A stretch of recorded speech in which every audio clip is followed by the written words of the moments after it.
एक तरीके से 64 कृत्य साधना एक रिटायरमेंट प्लान है। वो सभी स्टूडेंट जिन्होंने मुझसे कृत्य साधना ली है वो इस चीज़ को समझ सकते हैं।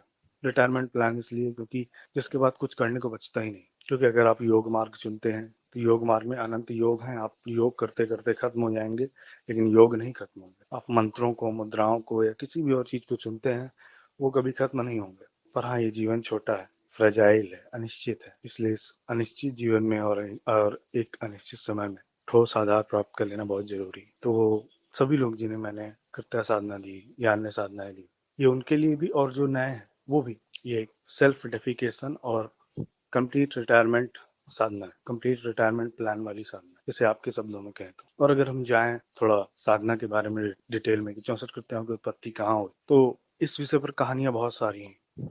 और हमें कहानियों पे नहीं जाना है, हमें पेड़ नहीं गिनना है, हमें फल चाहिए। क्योंकि ज्यादातर वक्त साधक जो है कहानियों में ही फंसा रहता है। और ज्यादातर हमारे जो मास्टर्स हैं, जो आश्रमों में बैठते हैं, वो भी अपने साधकों को, शिष्यों को कहानियों में उलझाए रहते हैं, लेकिन देता कोई कुछ नहीं है। सच कहूँ तो मैं भी ये साधना नहीं देना चाहता था, लेकिन मुझे एक विशेष संदेश प्राप्त हुआ। मुझे खुद स्वीकृति ने ही प्रेरित किया कि एक आखिरी बार इस कार्य को पूर्ण कर लेते हैं। क्योंकि आज से 10 साल पहले जब मैंने अध्यात्म में कदम रखा था, तब भी मैंने प्लान किया था मैं जिंदगी भर योगासन के चक्रों में नहीं उलझूं, मैं जिंदगी भर माला नहीं फेरता रहूं, मैं जिंदगी भर मंदिरों मस्जिदों के और पीरों फकीरों के चक्कर नहीं लगाता रहूं। मुझे कंप्लीट रिटायरमेंट चाहिए। एक साधना और सारे लक्ष्य मुट्ठी। और यही वो साधना